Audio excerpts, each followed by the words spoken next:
El pueblo pues hizo lo que tenía que hacer, va. Puso de su parte. Del resto les toca ahí los señores políticos. Lo que se ha dado, pues se ha dado, ¿verdad? Y si esos fueron los resultados, el tribunal pues ha sido bastante transparente. Hay que esperar el resultado final y primero Dios mantengamos la paz, ¿verdad? Lo más importante, creo yo. Estar tranquilos y que venga lo que venga. Los tiempos ha pasado los resultados y muy bien ha estado todo. Se ha bien organizado pues todo el trabajo del tribunal.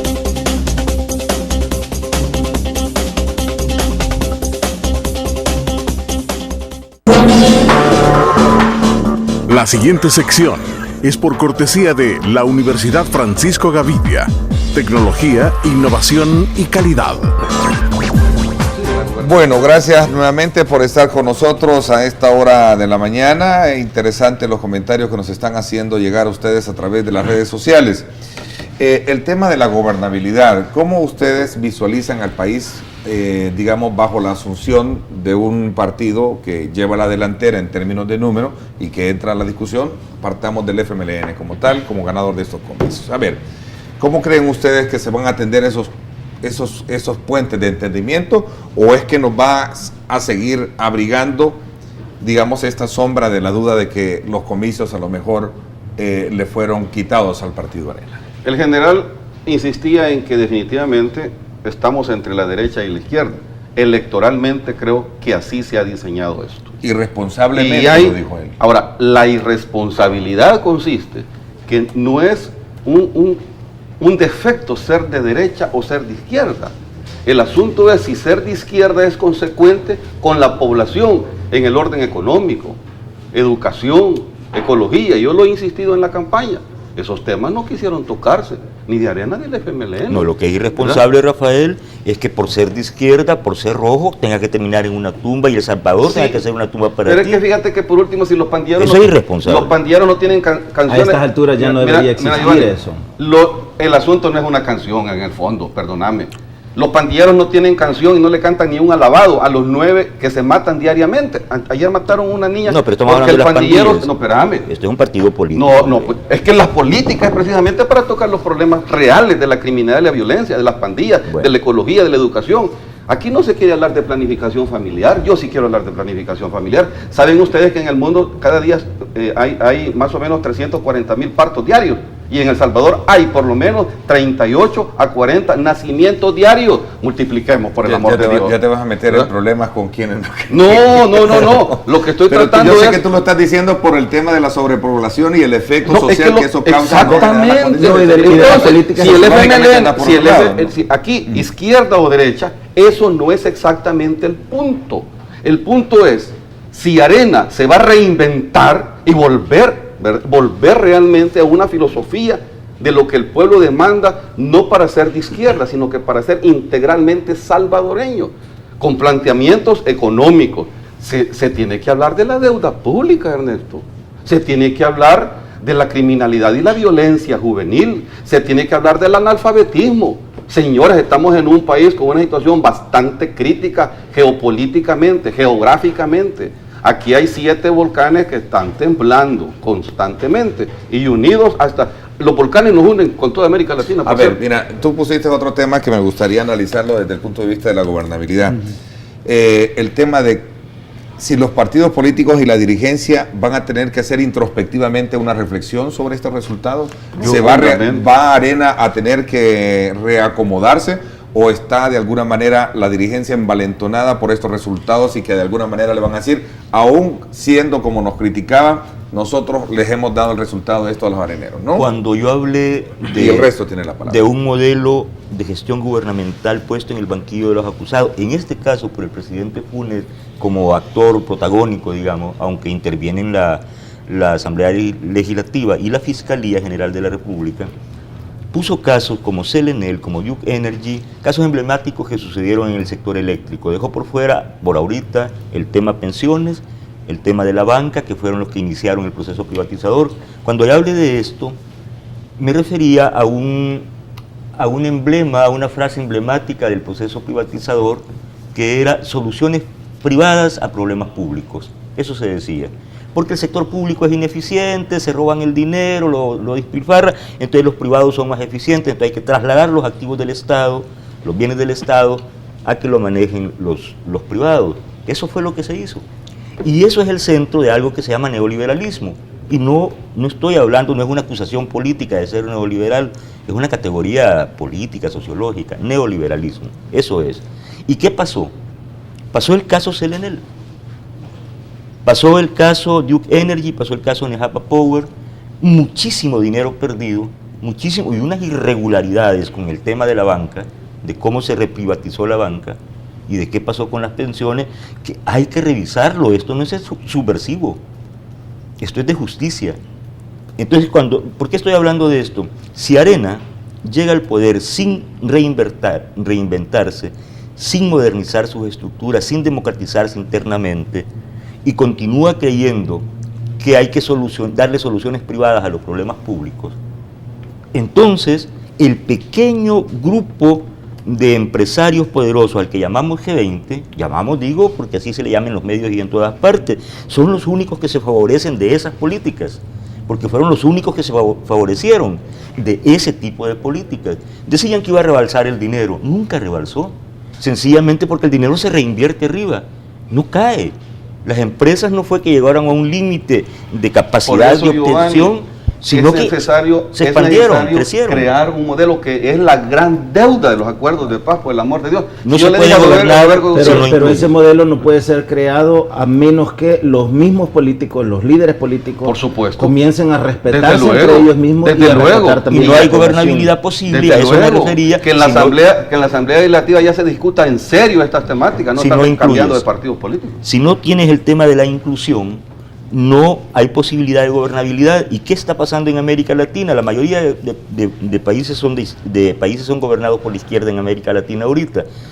Esa es la tendencia desde hace rato, desde hace por lo menos 10 años en América Latina. Creo que comenzó con Lula, siguió con Chávez, Evo Morales, Correa, bueno, en fin, los Kirchner. Por supuesto que hablar de izquierda no implica el mismo modelo, son diferentes modelos. No, son matices de izquierda, pero lo importante es que todos tienen en común algo, incluyendo sus errores y la crítica necesaria que hay que hacer a estos modelos. En el caso de Venezuela, por ejemplo, que no se puede aplaudir la unilateralidad con la que actúa su actual presidente, o los niveles de polarización a los que sometió el mismo Chávez a su país. Pero bueno, ¿pero qué tienen en común? Un afán de inclusión. En Ecuador, en Bolivia, ¿cómo vamos a revertir el modelo boliviano? Por primera vez en la historia, desde que vino Colón, se incluye a los indígenas en el proyecto nacional. Eso, hombre, eso es impagable. Eso no hay manera de que solo porque un señor ideológicamente tan atrasado le diga el emplumado Evo, porque es indígena y porque usa chamarras o ponchos en vez de traje de casimir. Un señor acá, editorialista, le dice así, el emplumado ese, porque es indio y porque incluyó a los indios.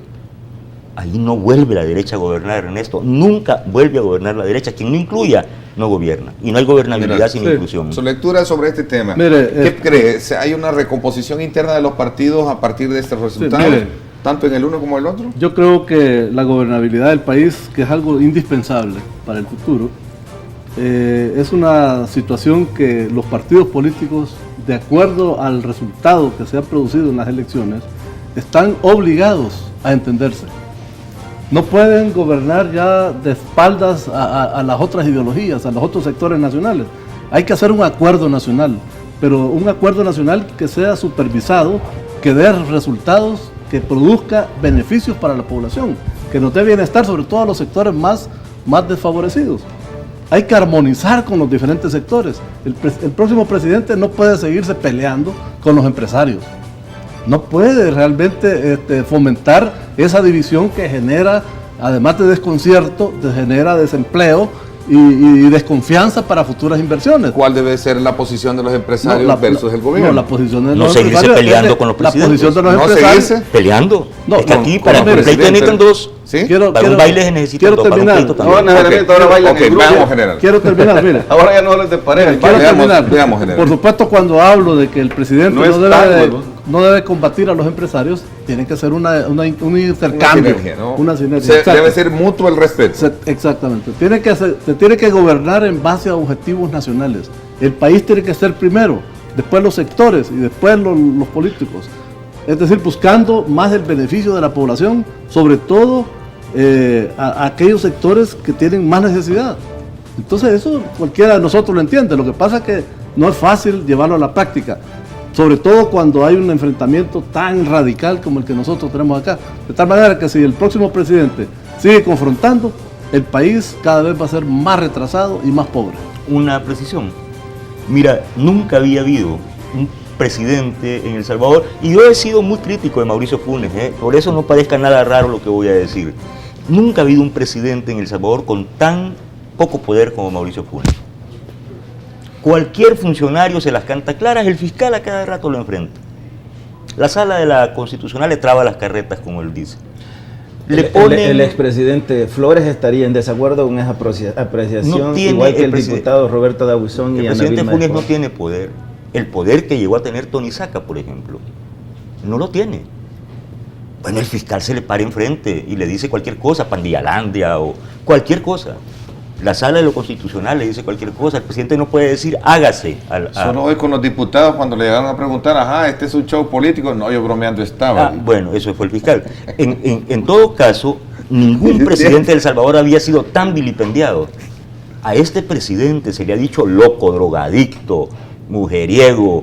Mire, el nivel de irrespeto con el que se ha... Pero no tiene que ver eso también con un cambio en la cultura política del país. Pastor, me refiero a que, precisamente, esa es una cuestión de estilo que podrá ser cierto o no, no me interesa. Interesante el podrá ser rumorología, pero es la dignidad presidencial. Más criticado. Es la dignidad presidencial, no se puede irrespetar de esa manera. Yo recuerdo un empresario, poco antes de que el presidente dijera aquella famosa frase de las ratas, poco antes, por cierto, aquí estaba, salió el empresario en un enlace que tú hiciste, y yo se lo recordé a él en el enlace, porque él dijo, yo no me voy a rebajar a discutir con Mauricio Funes. Mauricio Funes tenía 2 años y medio de ser presidente, y dice, no me voy a rebajar a discutir con Mauricio Funes. ¿De qué se trata, hombre? Es el presidente elegido por todos los salvadoreños, o por los salvadoreños, y en el juego político, presidente de todos, ¿no? Hasta que merece el respeto por la investidura. No, también ahí habría que preguntar qué tanta culpabilidad tiene el presidente Mauricio Funes de que la población se comporte de esa manera. Podría ser. Es que no es la población la que se comporta, ¿no? Las personas que lo son los dirigentes políticos que, políticos. como decía el general, esa mutua cordialidad, respeto y tratamiento como que se ha perdido. Ahí estamos de acuerdo. Pero es la dignidad presidencial. Pero hay que reconocer, miren, aquí hay 2 presidentes que han tenido características muy especiales en comparación al resto. Por ejemplo, la administración Saca, este servidor siempre fue, no como tal, no manera in situ, sino que siempre tuvo un panel muy crítico hacia algunas gestiones de su gobierno. En este gobierno también los paneles son muy críticos a la gestión de Mauricio Funes. Has tenido problemas, lo sé. Y partamos, pero eso es normal, eso es parte de la dinámica democrática, bien o mal. A lo que yo quiero decir y secundar un poco es cierto. El presidente Funes sí ha sido más objeto de crítica que quizás que cualquier otro. Pero crítica es una cosa, y estarle diciendo bolo, o de adicto, o de irrespeto, eso ya es otra cosa. Muy interesante. Yo creo que es normal. Enfermo mental. No es normal. No es normal decirle a un presidente, faltarle un respeto, decirle lo que dice el bolo. Es que Ernesto, no iba a decir que eso es lo normal. Lo que estoy diciendo es que es normal que vayamos aprendiendo a respetar la figura del presidente, pero señalando las deficiencias de un jefe de Estado. Es que la crítica es irrenunciable. Yo lo puedo decir, y se lo digo porque estamos en una situación donde debemos de ir aprendiendo y corrigiendo. Entre más rápido lo hagamos, mejor.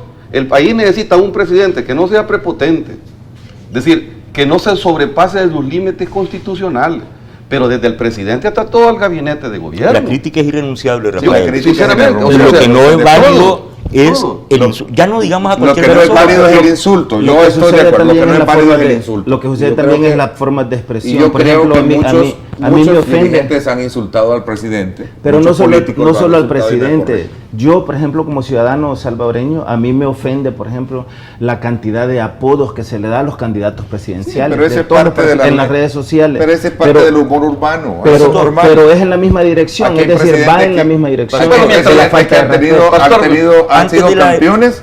Mientras los apodos pues se acomoden a la personalidad. No son solamente apodos, son insultos de todo tipo. Pastor Chamagua, yo he visto, lo he oído a usted en sus mensajes, sobre todo en los de la Iglesia de los 9 millones los domingos. ¿Nos escucha? No me lo pierdo, yo no me lo pierdo. Muchas gracias. Nunca. He oído en sus mensajes que usted tiene una posición particularmente crítica, agudamente crítica hacia el presidente por ciertas cuestiones que pasaron en la relación. Él incluso trabajó en su radio. Bueno, tenía un espacio en su radio. Correcto. Y usted tiene una posición crítica, pero yo nunca he escuchado que usted le insulte, pastor. No, nunca. de ninguna manera. No he escuchado que usted lo haya calumniado. Usted habla en términos políticos del papel del presidente. De una crítica de gestión que es irrenunciable. Y eso creo que todos tenemos el derecho a hacer eso. Y eso es lo que sin no ha pasar al pasado. insulto. Totalmente. Estoy de acuerdo. Nunca he Sin escuchado pasar al que lo insulto. Allá si el presidente ocupa la defensa o para tratarlo de hacer, allá el juzgamiento histórico lo va a tener. Yo creo que sí. Estoy de acuerdo. Voy a una pausa comercial y vamos a ir concluyendo un poco este tema. Insisto, ¿qué tipo de gobernabilidad viene para el país tras estos resultados electorales? Voy a una pausa.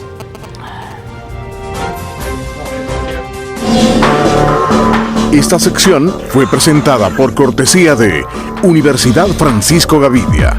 Tecnología, innovación y calidad.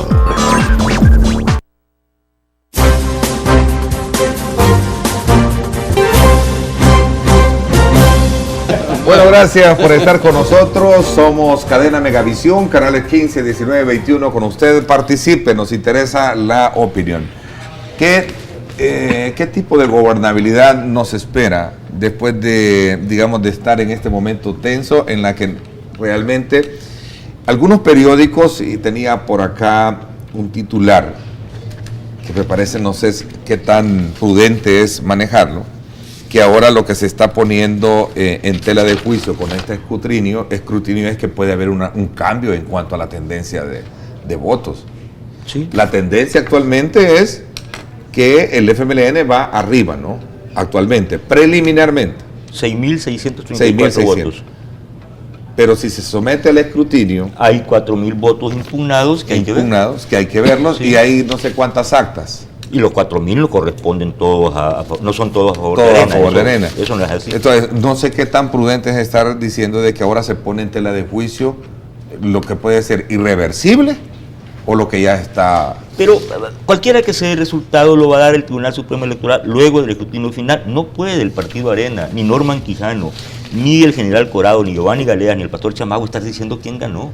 Si es que falta el escrutinio final, no puedes decir yo tengo 1.200 votos arriba ya. Porque el escrutinio lo que examina son votos impugnados.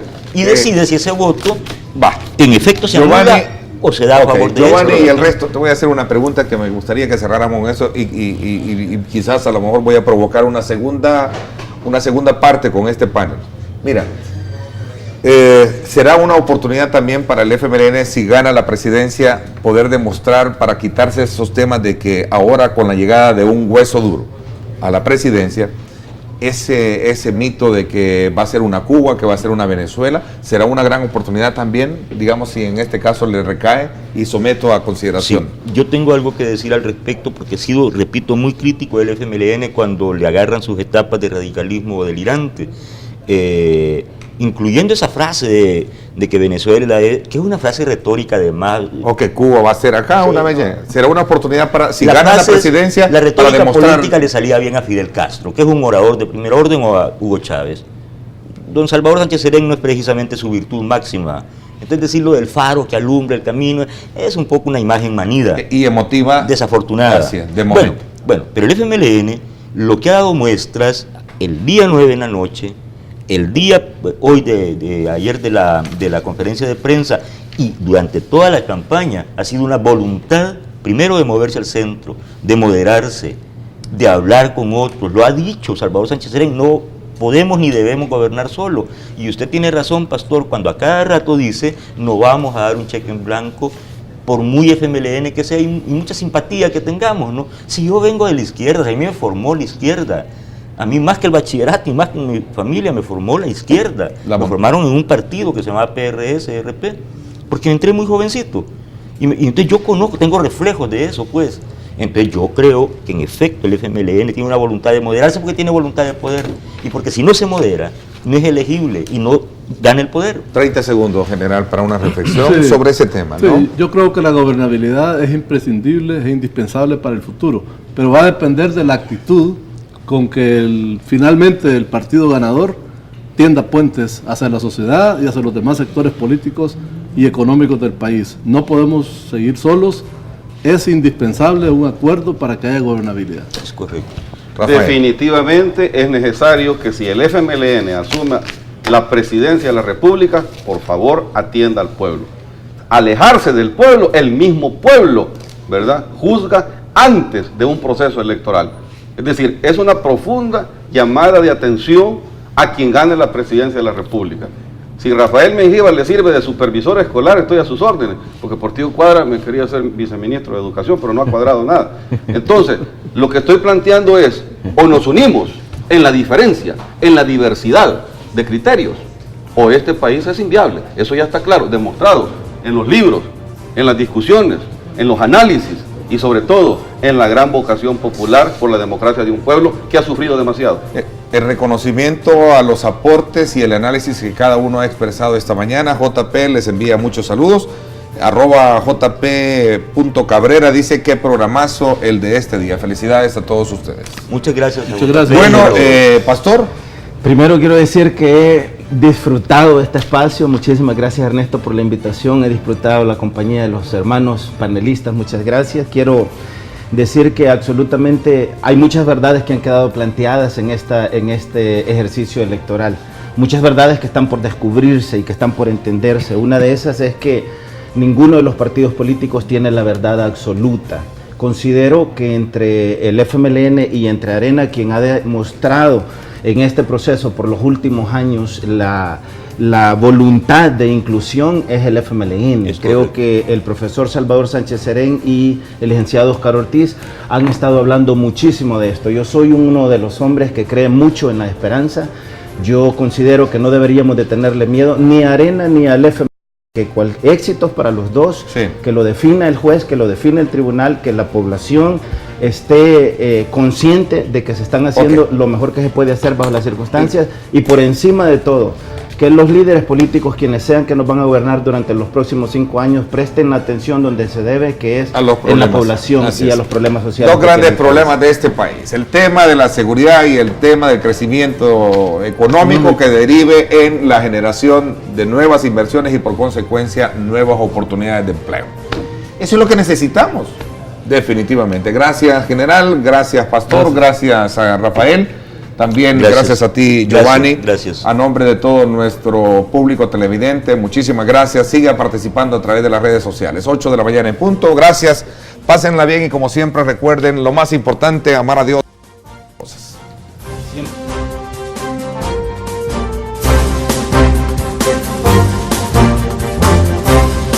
La realidad nacional. Con análisis periodístico profesional. Los temas de país abordados con profundidad y credibilidad.